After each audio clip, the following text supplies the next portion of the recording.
안녕하세요. 2026학년도 유치원 임용고시 합격 사례 발표를 맡은 재학생 초수 합격자입니다. 발표는 자기소개, 시간관리법, 효과적인 공부 방법의 순서로 하겠습니다. 먼저 자기소개입니다. 저는 2026학년도에 강원특별자치도 시험에 응시해서 1차는 컷플러스 10점, 최종은 컷플러스 9.17점으로 차석 합격을 하였습니다. 앞서 말씀드렸다시피 저는 재학생 초수 응시자였기 때문에 1학기에는 10학점과 교육 실습, 그리고 2학기에는 9학점과 포트폴리오를 병행하며 공부하였습니다. 그래서 제가 생각했을 때 합격을 하게 된 가장 중요한 요인은 메타인지라고 생각합니다. 그래서 저의 성격 유형을 바탕으로 제가 어떻게 공부 방법을 세웠는지 예시로 설명드리도록 하겠습니다. 먼저 저는 INFP 성향을 가졌습니다. 저에게 있어서 I와 E는 크게 상관이 없었던 것 같기 때문에 NFP로 예시를 들어서 말씀드리겠습니다. 먼저 저는 N 성향이 강해서 상상력이 풍부하고 이해 중심의 공부를 좋아하는 성격입니다. 그래서 저는 현장 경험이 없기 때문에 많은 교수님들과 주변 친구들이 놀이 이해 자료나 실행 자료를 한 번씩은 봐야 된다고 말씀해 주셨습니다. 하지만 저는 민쌤께서 풍부하게 예시를 설명해 주시기도 하고 제 성향상 스스로 상상을 펼칠 수 있기 때문에 굳이 놀이 사례집 같은 자료를 보지 않아도 괜찮더라고요. 그래서 저는 시간이 없는 재학생 초수 응시자였기 때문에 그런 자료를 보는데 시간을 줄이고 스스로 기본서 보면서 공부를 하였습니다. 하지만 저와 반대되는 성향을 가지신 분들은 스스로 상상을 펼치기 어렵기 때문에 제가 보지 않았던 놀이 사례집 같은 자료를 보시면 도움이 될 것 같습니다. 다음으로 저는 F 성향이 강해서 굉장한 유리 멘탈이었는데요. 사실 이건 F랑 T 관계없이 1년간의 장기간 공부를 하다 보면 많이들 마음이 힘든 시간을 갖게 되실 것 같습니다. 그래서 저는 최대한 이 점을 보완하고자 교수님들과 함께 만날 수 있는 스터디를 만들어서 일주일에 한 번씩 교수님을 뵙고 힘든 점을 말씀드리기도 했습니다. 그리고 대학교에 혹시 재학 중이신 분들은 대학교 상담센터에도 신청을 해서 어려운 점을 나눌 수 있기 때문에 이 점을 활용하시면 좋을 것 같습니다. 그리고 저는 거의 100% P라서 계획 세우는 걸 정말 싫어하고 잘 지키지 않습니다. 그래서 저는 이 점이 저의 최대 단점이라고 생각해서 다른 분들이 하시는 것처럼 일간 계획, 월간 계획, 주간 계획, 연간 계획 등을 아주 세세하게 세웠습니다.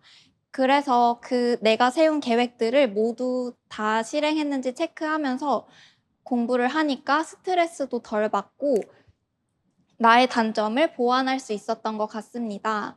하지만 계획을 세우고 실행할 때 가장 중요한 점이 내가 지금 세운 계획이 언제나 완벽하지 않다는 점입니다. 남들이 100이면 100 다 좋다는 공부 방법을 적용하더라도 나에게는 안 맞을 수 있기 때문에 내가 세운 계획을 끊임없이 점검하고 이해도를 판단하시면서 계획을 수정하시면 더 좋은 공부 방법이 될 것 같습니다. 제가 말씀드렸던 것처럼 여러분도 자신의 성격 유형을 파악해서 공부 방법을 세워주셨으면 좋겠습니다. 다음은 시간관리법을 말씀드리겠습니다. 저는 학업 병행을 하였기 때문에 공부의 절대량 확보가 무엇보다 중요했습니다. 그래서 먼저 공부 가능 시간을 파악했는데요. 밥 먹는 시간, 자는 시간, 씻는 시간, 이동 시간 등등 내가 사용하는 시간을 빼고 공부할 수 있는 시간이 최대 몇 시간인지 먼저 계산해 보았습니다. 이때 예를 들어서 12시간이 나왔다 하더라도 내가 12시간을 모두 공부할 수 있는 것이 아니기 때문에 최대로 공부할 수 있는 시간이 몇 시간인지도 파악해 보았습니다. 저는 8시간이 넘어가면 다음 날에 지장이 생기기도 해서 최대로 8시간 공부할 수 있다고 생각했습니다. 하지만 그렇더라도 예기치 않은 상황이 발생할 수 있기 때문에 최소한으로 7시간은 할 수 있겠다라고 생각을 했습니다. 근데 이때 앉아있는 시간이 모두 공부하는 것이 아니기 때문에 많이들 열풍 타 키고 공부 시간 체크하셨는데요. 저는 모트모트 10미닛 플래너처럼 내가 스스로 공부 시작 시간과 끝 시간을 체크할 수 있는 방법을 사용했습니다. 그래서 내가 1시간 반 앉아서 공부했더라도 컨디션이 좋지 않았거나 중간에 졸음이 몰려왔을 경우 1시간만 공부했다고 체크하는 방법을 사용함으로써 내가 최대로 공부할 수 있는 시간을 가장 잘 활용하도록 노력했습니다. 이렇게 공부할 수 있는 시간을 파악하면 수면 시간을 단축해야 합니다. 저는 재학생이었기 때문에 수면 시간을 줄이지 않으면 공부 시간이 확보가 안 돼서 어쩔 수 없이 이 방법을 선택했지만 혹시 올인이시거나 나는 몇 시간 이상 잠을 자지 않으면 공부가 안 되시는 분들은 수면 시간은 여름 이후로 줄이셔도 충분할 것 같습니다. 저는 초반부터 무리하게 줄이다가 시험이 임박해서 알람 소리를 못 듣고 잠을 잤던 적이 많았기 때문에 이 점 유의하시면 좋을 것 같습니다. 그리고 제가 좋았던 방법은 어차피 공부하다 보면 잠이 밀려오기 때문에 밤잠 시간을 좀 줄이고 낮잠을 중간중간 가지는 것도 좋은 방법이 되더라고요. 그래서 이것도 개인차에 따라서 활용하시면 좋을 것 같습니다. 그리고 가장 중요한 것이 공부에만 집중할 수 있는 환경을 만드는 것입니다. 공부 장소나 친구 만남은 각자 잘 하실 것 같아서 저는 휴대폰 사용에 대해 말씀드리려고 하는데요. 먼저 많은 분들이 알고 계시는 설정 내에서 앱 시간을 제한할 수 있습니다. 하지만 자기가 비밀번호를 설정할 경우에 다시 설정에 들어가서 비밀번호를 누르면 이 제한이 풀립니다. 그래서 제가 좋았던 방법은 잠글 시간이라는 앱을 다운받아서 활용하는 것이었습니다. 저 앱은 본인이 3시간 동안 공부를 할 거라면 3시간 동안 잠금 신청을 할 수 있는데요. 내가 마음이 바뀌어서 다시 핸드폰을 하고 싶더라도 그 3시간 동안은 앱 삭제도 안 되고 공부 시간 취소도 안 되기 때문에 저는 저 어플의 도움을 가장 많이 받았습니다. 그리고 알림이 눈에 계속 뜨면 공부하는 데 지장이 가기 때문에 저는 방해 금지 모드를 켜고 공부하거나 핸드폰을 가방 속에 넣는 방법 등을 활용했습니다. 그리고 혹시 남자친구나 여자친구가 있으시는 분들은 데이트를 하실 것도 같은데요. 저는 1년 내내 남자친구와 도서관 데이트를 하였습니다. 그리고 반나절 정도는 저녁 식사를 하고 나서 쉬는 시간을 가졌어요. 사람마다 다르겠지만 저는 개인적으로 하루 종일 오프를 가진다면 다음 날에도 지장이 갈 것 같기도 하고 하루가 이틀 되고 이틀이 한 달 된다라는 생각을 가졌기 때문에 최대한 도서관에서 만남을 가지는 방법을 추천드립니다. 이제 마지막으로 효과적인 공부 방법을 소개해 드리겠습니다. 이건 제가 합격 수기에도 작성했던 방법인데요. 저는 코넬 노트를 활용했습니다. 많은 분들이 그냥 노트 작성은 해도 코넬 노트는 많이 작성하지 않는 것 같아요. 그런데 코넬 노트의 장점이 아주 좋은데요. 먼저 민쌤의 강의를 듣고 교재를 한번 쭉 살펴보면서 강의에서 어떤 내용이 있었는지 한번 점검하는 시간을 갖습니다. 그리고 노트에 나눠진 선을 기준으로 오른쪽에 교재 내용을 정의나 예시 등등 줄글 형태로 적어 주었습니다. 그러고 나서 내가 적은 오른쪽 페이지 부분을 보면서 왼쪽 부분에 키워드만 쏙쏙 뽑아서 적는 것입니다. 그리고 마지막으로 전체적인 내용 살피면서 맨 마지막 부분에 한두 줄로 최종 요약을 할 수 있습니다. 이렇게 말로 들으신 것처럼 총 4번의 사고 과정을 거치기 때문에 정말 도움이 될 수밖에 없는 방법입니다. 제가 코넬 노트를 작성하실 때 추천드리는 방법은 강의를 들은 직후에 작성하는 것입니다. 직강생 분들은 수업을 다 들으시고 그 다음 날까지는 최대한 작성한다는 마음가짐으로 하시면 충분할 것 같습니다. 왜냐하면 기억이 날아가기 전에 강의 내용을 돌아보고 나만의 방식으로 정리해보는 것이 중요해서 최대한 강의 들은 직후 작성하려고 노력하시면 좋을 것 같고요. 그리고 또 추천드리는 방법은 단순한 정의나 특징적인 내용뿐만 아니라 민쌤께서 설명해 주신 예시 등등도 적으면 정말 좋을 것 같습니다. 민쌤의 장점이 초수생분들도 들을 수 있을 정도로 예시 설명을 잘해 주시는 것 같다고 생각이 드는데요. 그래서 저는 그 부분을 교재뿐만 아니라 좀 적을 때는 귀찮더라도 노트에도 상세하게 적어 주었습니다. 이렇게 하고 1년 내내 이 노트를 보면 시험을 볼 때도 적용을 요하는 문제에서 자유자재로 적용할 수 있기 때문에 이 점을 추천드립니다. 다음은 다회독입니다. 이것도 많은 분들이 합격 수기에서 강조하시는 건데요. 저는 다회독 덕분에 합격했다고 말해도 과언이 아닐 정도로 다회독을 정말 추천드립니다. 그런데 공부를 하다 보면 계속 책을 읽는 게 지루하기도 하고 책상에 앉기 싫을 때가 있잖아요. 저는 그래서 이 다회독을 공부 시작 루틴으로 세웠습니다.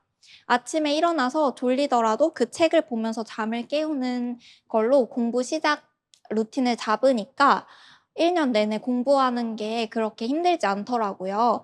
그래서 물론 사람마다 집중 잘 되는 시간이 다르겠지만 저는 복습을 공부 시작 루틴으로 잡아서 1년 내내 가져가시면 정말 좋을 것 같다는 생각이 듭니다. 그리고 저는 기본서를 한 달에 한 번 1 회독 할 수 있도록 노력을 많이 했어요.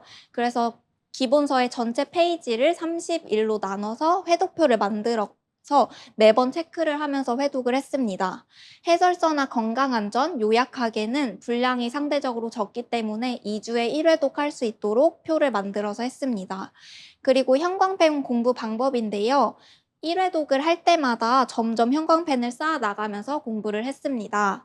그래서 1 회독할 때는 이론명에 빨간색 형광펜을 칠했고요. 2 회독할 때는 학자, 3 회독할 때는 키워드, 4 회독할 때는 정의, 5 회독할 때는 기출에 나왔던 내용을 체크하면서 공부했습니다. 특히 저는 키워드 체크할 때 민쌤께서 나눠주신 어휘력 캘린더를 활용했습니다. 어휘력 캘린더를 함께 펼쳐 놓고 캘린더에 나와 있는 내용을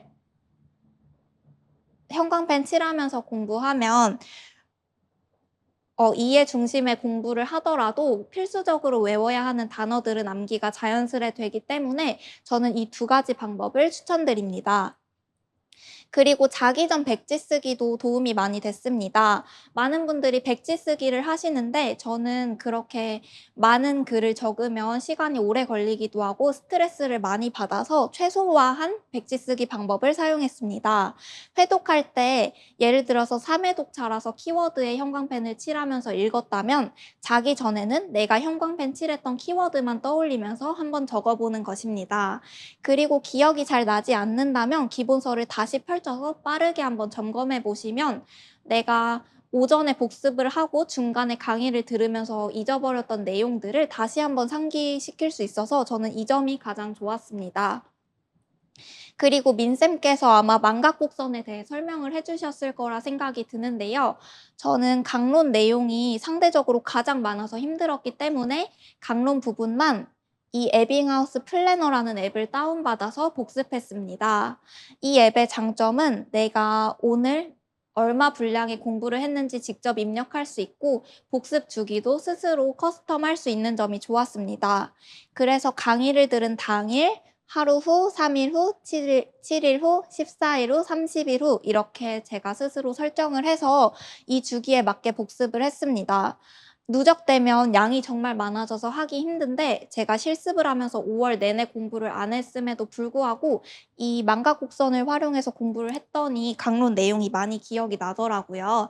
그래서 혹시 시간이 되시는 분들은 개론이나 다른 자기가 부족한 공부할 때도 이 앱을 사용하시면 좋을 것 같습니다. 그리고 지금은 해당이 안 되지만 이후 공부 방법에 대해서도 가지고 와 봤습니다. 먼저 저는 모의고사뿐만 아니라 문제풀이를 할 때 모범 답안을 암기하는 공부를 사용했습니다. 제가 맞은 문제라도 완벽하게 답안이 적히지 않았다고 생각이 되면 모범 답안을 이 오른쪽 부분에 빨간 펜으로 필사를 해 보고 가볍게 외워 보았습니다. 많은 분들이 지금 시기에 다회독을 하다 보면 이게 공부가 되는 건 맞는지 고민이 되실 것 같아요. 그리고 특히 초수분들은 답안을 수렴해서 작성하는 게 어렵다고 생각이 드는데 그럼에도 불구하고 초반에 기본서로 기본을 잘 다져 놓으면 후반부에 모범 답안을 한번 외워보는 것만으로도 도움이 많이 되기 때문에 혹시 후반에 공부하는 게 어려움이 있다면 모범 답안을 외워보는 방법도 추천드립니다. 이게 좋은 이유는 암기가 덜 되었던 내용도 반복해서 적어보면서 외워지고요. 그리고 채점에 유리한 답안 작성 방법을 자연스럽게 알게 됩니다. 그리고 기본서의 양이 많기 때문에 어느 부분이 핵심인지 초수분들은 감이 잘 안 오실 텐데 이 모범 답안이랑 기본서 내용을 비교해 보시면서 형광펜으로 한번 칠해 보시면 어느 부분이 핵심인지 알게 됩니다. 하지만 유일한 단점은 암기하는 데 시간이 조금 오래 걸리기 때문에 본인만의 기준을 세워서 예를 들어서 핵심 단어 몇 개만 외운다 또는 말로 한번 말해볼 수 있으면 외운 것으로 간주한다 등의 기준을 세워서 외우시면 효과적일 것 같습니다. 그리고 오답 노트도 가장 중요한데요. 이 시기는 머릿속에 마구마구 입력하는 시간입니다. 저는 해당 영역에 100% 자신 있는 것이 아니라면 내가 맞은 문제라도 오답 노트를 한번 썼습니다. 노트를 펼쳤을 때 왼쪽 페이지에는 판단 근거를 표시해 줬습니다. 대문제를 잘라서 붙인 다음에 예를 들어서 답안이 근접 발달 영역이었다면 첫 번째 줄은 실제적 발달 수준, 두 번째 줄은 잠재적 발달 수준이라서 이 답을 썼다처럼 판단 근거를 한번 적어보는 것입니다. 그리고 오른쪽에는 모범 답안을 한번 적어보시고요. 요약하게나 기본서를 활용해서 완벽하게 암기될 때까지 한번 적어보는 것입니다. 이렇게 하다 보면 반복되는 문제를 알게 되고 시험에 어느 문제가 나올지 대충 예상이 됩니다. 그리고 내용을 다시 한번 적어봄으로써 다시 한번 정리할 수 있는 기회가 되기 때문에 시간이 되시다면 기출문제랑 모의고사 문제는 오답 노트를 꼭 자세하게 적어보셨으면 좋겠습니다. 마지막으로 선택과 집중이 필요한데요. 올인이신 분들은 당연히 전부 다 하는 게 좋습니다. 하지만 재학생이거나 일병행 하시는 분들은 어쩔 수 없이 선택과 집중을 하셔야 합니다. 먼저 공부 스타일 면에서 이해의 강점인 분들이 있을 거고 암기의 강점이 있으신 분들이 있을 건데요. 민쌤께서 공부 초반부터 이해하는 공부와 암기하는 공부를 따로 배치해서 함께 가져가라고 하십니다. 저도 그렇게 해보려고 했으나 저는 암기하는 거에 과한 스트레스를 받아서 그렇게 하면 공부를 안 하게 되더라고요.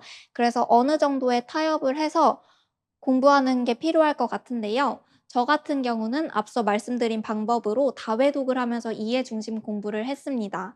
하지만 이렇게만 공부하면 안 되기 때문에 어휘력 캘린더를 활용하거나 민쌤의 모범 답안은 한 번씩 가볍게라도 외워보는 방식으로 공부를 해서 나에게 잘 맞는 방법을 선택했습니다.